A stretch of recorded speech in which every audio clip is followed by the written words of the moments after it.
So next topic is simple infinite simple continued fraction. A number of the type a naught plus 1 upon something a1 plus 1 upon something a3 plus 1 upon something up to so on infinity is called infinite simple continued fraction, where a naught is belongs to integer and a1 a2 a3 up to so on belongs to n, and it's written as a2 a3 up to so on. जब हम finite simple continued fraction कर रहे थे तो हमारा and हो जाता था ए एन पे. यहाँ पे भी ए एन तक हम जाते थे, A N belongs to natural number आता था. बट यहाँ पे अब हम पढ़ रहे हैं इनफाइनाइट सिंपल. इनफाइनाइट का मतलब अप टू इन्फिनिटी, कोई एंड नहीं है इसका, अप टू सो ऑन जा रहा है, उसको बोलेंगे इनफाइनाइट कॉन्टिन्यूड फ्रैक्शन. कन्वर्जेंट फिर से सेम है कि ए नॉट अप टू सोन जा रहा है, पहले ए एन तक जा रहा था. Is an infinite simple continued fraction for any positive integer के अप टू के. इसको हम kth कन्वर्जेंट बोलेंगे and is denoted by P के अपॉन क्यू के.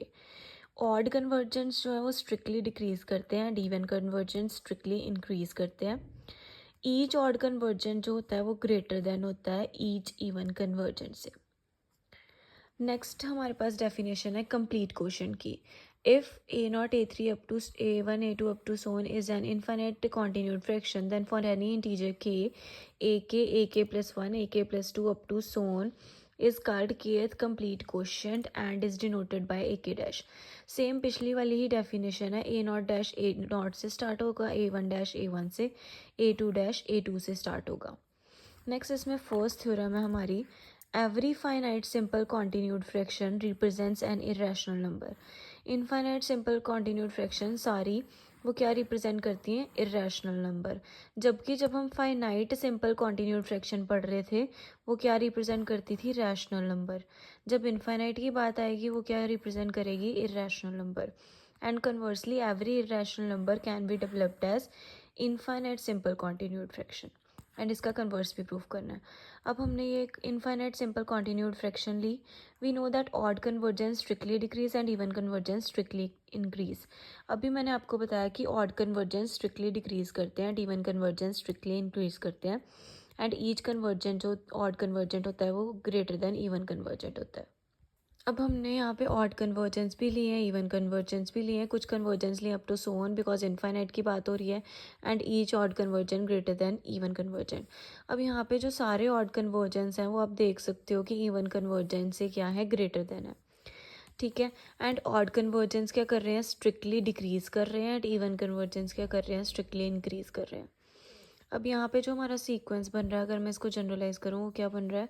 सी टू एन प्लस वन. जब आप एन को ज़ीरो पुट करोगे तो वन आ जाएगा, टू पुट करोगे तो वन पुट करोगे तो थ्री आ जाएगा, टू पुट करोगे तो फाइव आ जाएगा, ऐसे ही थ्री पुट करोगे नेक्स्ट टर्म आ जाएंगी.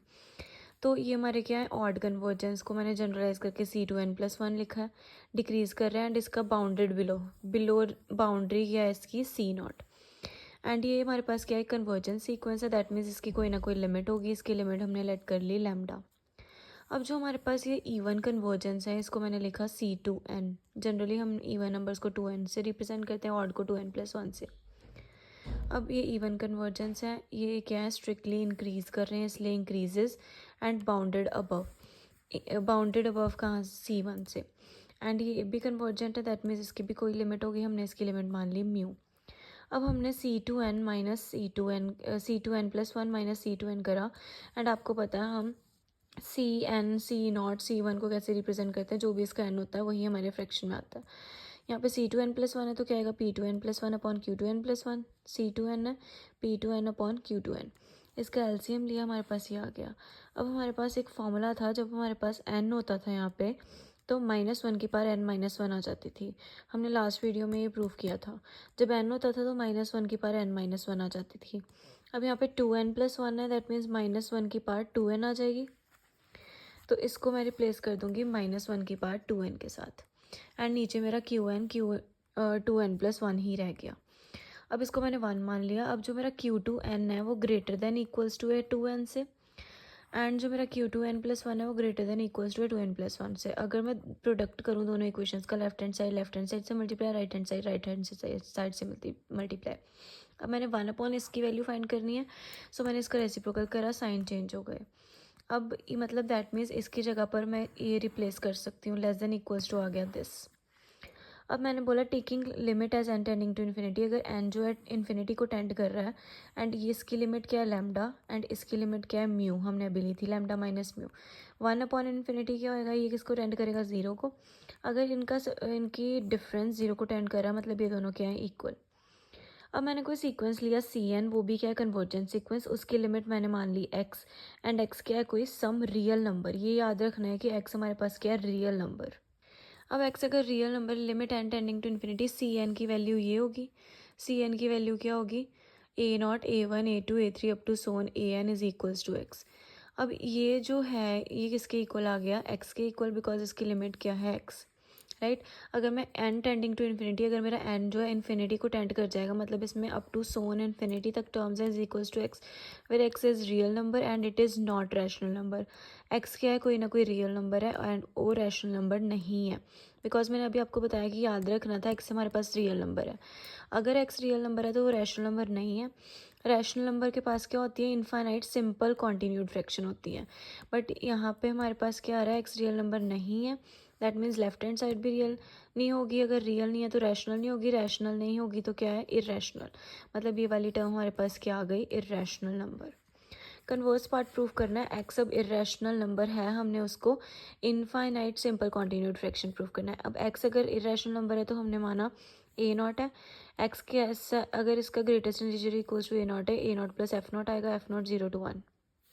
अब इसको मैं 1/1/f0 लिख सकती हूँ, 1 साइन चेंज हो जाएगा, 1/f0 क्या आएगा ग्रेटर देन 1। अब अगर मैं ग्रेटेस्ट इंटीजर 1/f0 लूँगी वो किसके इक्वल आएगा a1 के इक्वल, मैंने लेट करा उसको। अब 1/f0 करूँगी तो a1 प्लस f1 आएगा, f1 भी 0 से 1 के बीच में, एंड मैंने यहाँ पर 1/f0 की वैल्यू क्या पुट कर दी a1 प्लस f1 पुट कर दी। अब मैं इसको भी f1 को भी 1/1/f1 लिख सकती हूँ एंड मेरी 1/f1 क्या है ग्रेटर देन 1। अब मैंने 1/f1 का ग्रेटेस्ट इंटीजर a2 लेट कर लिया, अब 1/f1 को a2 प्लस f2 लिख सकती हूँ, ऐसे कॉन्टिन्यूइंग लाइक दिस। अब मैंने उसकी वैल्यू पुट कर दी, ऐसे ही हमारे पास इस तरह की इक्वेशन बन जाएगी। But now this process can not terminate, अब ये प्रोसेस कैन नॉट टर्मिनेट नहीं होगा, ख़त्म नहीं होगा। अगर ये प्रोसेस ख़त्म हो गया तो x हमारा इस फॉर्म का हो जाएगा, बिकॉज लास्ट पे कोई ना कोई टर्म आएगी, अगर ये चीज़ टर्मिनेट हो गई तो लास्ट पे कोई ना कोई टर्म डेफिनेटली आएगी, तो x हमारा इस फॉर्म का होगा। अगर लास्ट में a n आ जाएगा तो मैं उसको ऐसे लिखूंगी एंड वो क्या हो जाएगा finite simple continued fraction. But finite continued fraction में रिप्रेजेंट क्या करती है रैशनल नंबर को। कॉन्ट्रडिक्शन आ गई बिकॉज हमने स्टार्टिंग में बोला कि x क्या है इरेशनल नंबर, दैट मीन्स वो इन्फिनिटी तक जा रहा है, इन्फिनिटी तक जा रहा है तो मैं उसको ऐसे रिप्रेजेंट करूँगी एंड वो क्या आ गया इनफाइनाइट सिंपल कॉन्टिन्यूड फ्रैक्शन आ गया।